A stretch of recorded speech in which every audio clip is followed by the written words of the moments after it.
a senhora eurodeputada está a desempenhar uma missão que os cidadãos lhe confiaram. Portanto, isto também é um espaço nosso. E, em boa hora, aqui estamos a tratar daquilo que é nosso.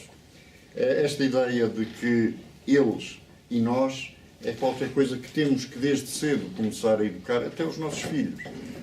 Ninguém é dono deste belo país, a não ser cada um de nós. E, como tal, as instituições que nele existem são nossas, são suportadas por nós e devem ser utilizadas por todos nós. Em boa hora, aqui estamos, também a usar deste espaço para discutir aquilo que é nosso, e neste particular o que é nosso militar.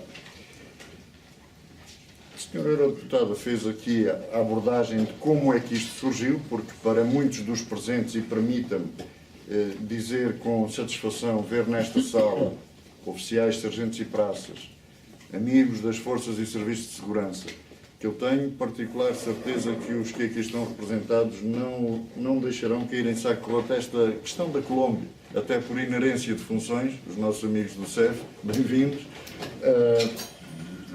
mas vejo também com muita satisfação, não tanta quanto gostaria, o representante do Gabinete do Chefe de Estado-Maior da Armada, bem-vindo, que pena é, julgo, estar sozinho nessa representação numa matéria tão importante para todos nós. Também com muito pesar, uma Assembleia da República que tem 230 deputados em exercício, que 30 ou 40 estejam empenhados na audição ao Sr. Ministro, não tenho alguma dúvida que não tenham tido capacidade de enviar representantes a uma matéria que eles próprios têm que tratar. Enfim, isto também diz bem do sentido de responsabilidade daqueles que em cada momento nós elegemos. Mas tudo isto nos deve fazer refletir. Ora,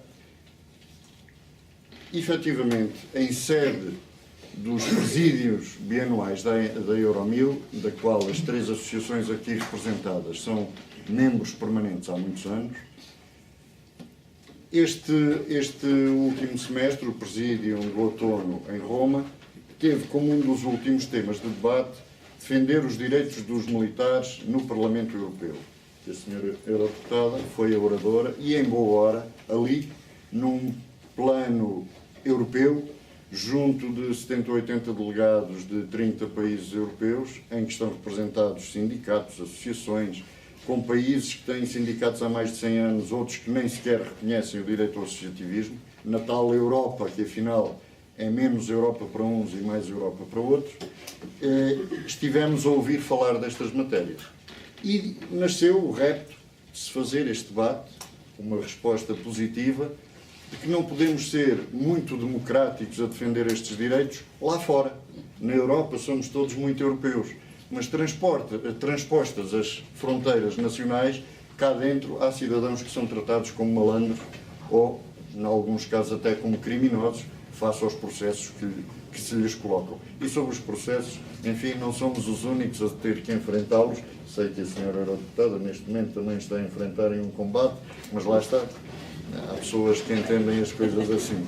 Mas, efetivamente, não podemos dizer lá fora que defendemos os princípios e ratificamos uma série de diplomas e diretivas europeias e ficamos todos muito bem vistos em visitas de Estado, representantes.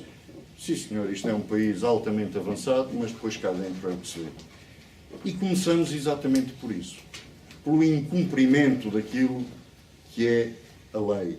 Ora, neste universo em que estamos a falar com cidadãos que dão o seu compromisso de, se necessário for, entregarem o bem mais precioso que têm, que é a sua vida, na defesa da lei e da Constituição, como é que se compreende que as leis que a eles digam respeito não são respeitadas, não são ouvidas? Isto é qualquer coisa, é uma contrariedade, é uma contradição insanável que nós não podemos deixar cair e temos que encontrar caminhos para lá chegar.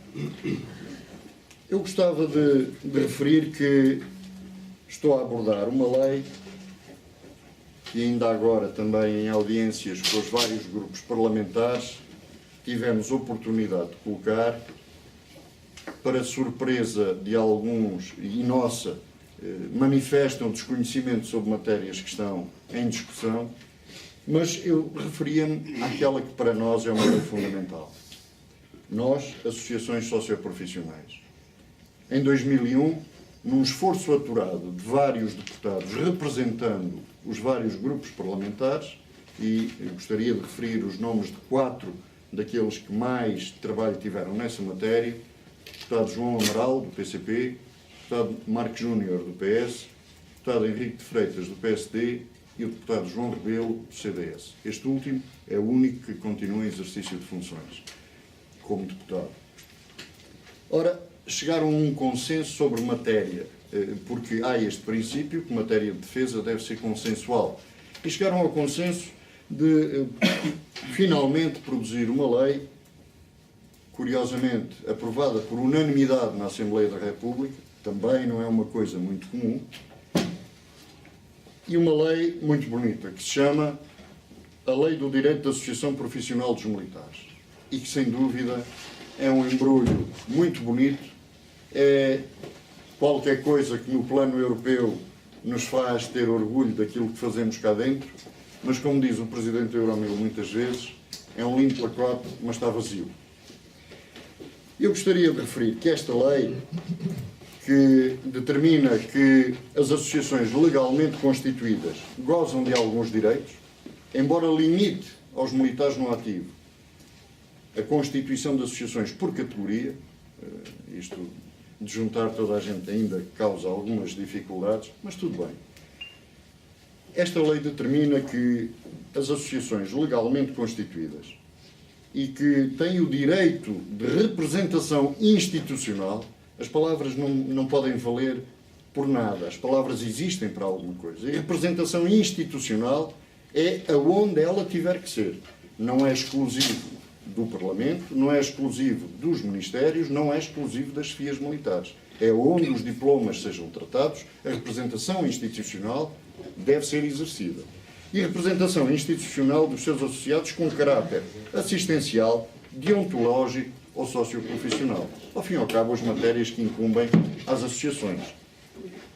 E no seu ponto 2, muito curiosamente, diz que as associações legalmente constituídas gozam dos seguintes direitos: integrar conselhos consultivos, comissões de estudo e grupos de trabalho constituídos para proceder à análise de assuntos de relevante interesse para a instituição na área da sua competência específica, a competência associativa. A linha B, esta então é gritante: ser ouvidas sobre as questões do estatuto profissional, curiosamente, aquele que está neste momento em revolução e que todos nós ouvimos dizer, mas ninguém sabe o que é que se passa, remuneratório e social dos seus associados. Ora, para além de dizer outros direitos que assistem às associações, tem também ainda um outro, que é o divulgar as iniciativas, atividades e edições nas unidades e estabelecimentos militares, desde que em local próprio disponibilizado para o efeito. Quantas vezes determinados comandantes proíbem a divulgação, estão a contrariar a lei. Um militar que não cumpre a lei não tem moral nenhuma para castigar os seus homens por suposto incumprimento de outras leis. E estas leis não existem para ficar fechadas numa gaveta. Existem para ser exercidas. E nós temos que responder por elas, perante o juramento que fizemos. Como é que se aceita? Perante aqueles que juram cumprir e fazer cumprir as leis, ninguém respeita as leis que o próprio Parlamento produziu. Esta insanável situação, temos que encontrar a resposta. Porque os militares não querem nem mais nem menos do que saber aquilo que se trata a seu respeito. As associações socioprofissionais não têm a pretensão de dizer que os seus contributos, a sua atuação na discussão destas matérias é a solução melhor ou é a verdade absoluta. Não, de forma nenhuma. Agora, temos a certeza absoluta é que, sem ouvir as associações profissionais, todo o produto final há de ser muito mais pobre do que aquilo que poderia e deveria ser. Logo à partida, por incumprimento da própria lei. Ora, o incumprimento da lei pode nos levar a vários caminhos nos mecanismos que hoje detemos. Desde apelar à ratificação por grupos de deputados, até, no seu limite, à eventual inconstitucionalidade. Mal corre quando matérias relativas aos militares não são tratadas com a lisura e com a transparência que deveriam ser. Hoje estamos aqui a debater a questão do ENFAR, que foi o que motivou muita da nossa conversa em Roma, os estatutos militares das Forças Armadas e a forma como está a ser tratado, mas também a lei do associativismo militar. Não me vou alongar muito mais. Nesta primeira abordagem, aquilo que eu pretendia trazer era exatamente a razão de ser deste encontro, desta audição, porque é que surgiu, e volto a dizer, é bom que este exercício de democracia seja feito não apenas nos espaços europeus, mas neste espaço europeu também, que é Portugal. Porque Portugal não é um sítio de passagem, Portugal está tão integrado, ou deve estar no respeito das leis, como aquilo que se passa noutros espaços europeus, onde efetivamente se anuncia a democraticidade dos povos. Queremos-la aqui dentro das nossas fronteiras, que é efetivamente onde maioritariamente exercemos as nossas missões. Portanto, trazer isto a debate, trazer isto à reflexão.